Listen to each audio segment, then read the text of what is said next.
জীবনে কখনো কাউকে বিশ্বাস করতে যেও না, কারণ যাকে বেশি বিশ্বাস করবে সেই তোমায় ঠকাবে। নতুন নতুন সব জিনিসে মন কাড়ে, পুরনো হলে অবহেলা বাড়ে। তবে বন্ধুত্বের কথা আসলে পুরাতনের কাছে নতুন হারে। যার কাছে যা শান্তি মেলে তার কাছে তার ঠাঁই মিলুক। দুটি লক্ষণ দেখলে বুঝবেন আপনার খারাপ সময় আসতেছে। যদি দেখেন আপনি দিন দিন অলস হয়ে যাচ্ছেন, আর যদি হঠাৎ বড়লোক হওয়ার চিন্তা আসে। পুরুষের এক চোখে প্রিয়তমা, অন্য চোখে পরিবার, তৃতীয় কোনো চোখ নেই নিজেকে দেখার। যখন কেউ কারো নিন্দা করে, তখন যে নিন্দা করছে তার চরিত্র সম্পর্কে জানা যায়। যার নিন্দা করছে তার নয়। কাউকে বারবার ডাকলে সে রাগ হয়, কিন্তু রবকে বারবার ডাকলে রব খুশি হয়। অহংকারী ব্যক্তি কখনো বুঝতে পারে না যে সে আসলে একজন মূর্খ। অন্যরা তোমার বিষয়ে কি ভাবলো তা নয়, বরং মুখ্য হলো তুমি তোমার বিষয়ে কি ভাবো। কেউ আপনাকে খুব ভালোবাসে, এটা তার মুখে শোনার থেকে বেশি আনন্দময় হয় যখন আপনি তার ব্যবহারের মাধ্যমে বুঝতে পারেন আপনাকে সে অনেক ভালোবাসে।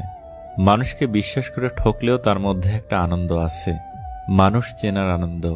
কোনো জিনিস আমি পাওয়ার কথা ছিল কিন্তু পাইনি, তাই বলে ভাগ্যকে দোষারোপ করব তা কিন্তু কখনোই উচিত নয়। কারণ হয়তোবা আমি কোনো না কোনো দিক দিয়ে সেই জিনিসের যোগ্যই ছিলাম না, তাই সৃষ্টিকর্তা আমাকে দেয়নি। জীবনে যখন একটি দরজা বন্ধ হয়ে যায়, তখন নিশ্চিত জানবে যে তোমার জন্য অপর একটি দরজা খুলে গিয়েছে। যদি তুমি ঠিক হও, চুপচাপ ওয়েট করো, সময় একদিন ঠিক সাক্ষী দিয়ে দেবে। 50,000 টাকার জমি যদি 100 বছর পরে কোটি টাকা হতে পারে, তাহলে আমাদের করা অল্প পরিমাণ দানও আখিরাতে অনেক দামি হবে। এই পৃথিবীতে অনেক মানুষের সঙ্গে পরিচয় এবং সম্পর্ক হবে, মিথ্যে বলে দূরে চলে যাবে।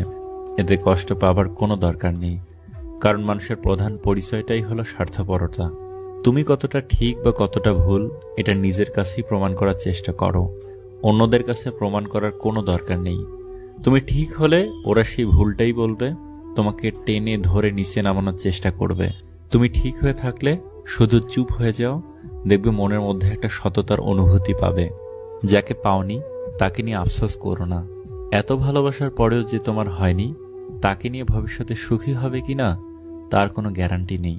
যদি মানুষ তোমার শুধুমাত্র তার প্রয়োজনে মনে রাখে, এর জন্য মন খারাপ করো না, বরং নিজেকে মহান ভাবো। কারণ তুমি মোমবাতির মতো। কারণ মানুষের মন যখন অন্ধকারে ভরে যায়, তখনই তোমার দরকার হয়। পৃথিবীতে কাহারও অভাবে অধিক দিন কিছুই শূন্য থাকে না। শূন্যস্থান যেমন সঠিক উত্তর ছাড়া পূর্ণ হয় না, ঠিক তেমনই সঠিক মানুষ ছাড়া জীবনে সুখী থাকা যায় না। সে অন্য কারো ছিল, এতে আমার কোনো দুঃখ নেই, কিন্তু আমার দুঃখ এটাই যে সে যদি আসলে অন্য কারো থেকে থাকে, তাহলে আমার সাথে কেন ছিল। মানুষ একা থাকলে কাঁদে না, মানুষ কাঁদে মানুষ পেলে, হয়তো হারানোর ভয়ে, নয়তো অবহেলার চাপে। দুনিয়া বড় স্বার্থপর, কাউকেই দুনিয়া জায়গা দেয় না। এত সুন্দর পাইলিং করে বাড়ি বানাইলা, দুনিয়া থাকতে দিল না। সৎ এবং মহৎ ব্যক্তির কারণে আপনি যদি উপকৃত নাও হন, তবে এটা নিশ্চিত তাদের কারণে আপনার কোনো ক্ষতি হবে না। পূরণ হোক বা না হোক, তোমার বাবা আছে মানেই তোমার আবদার করার জায়গা আছে।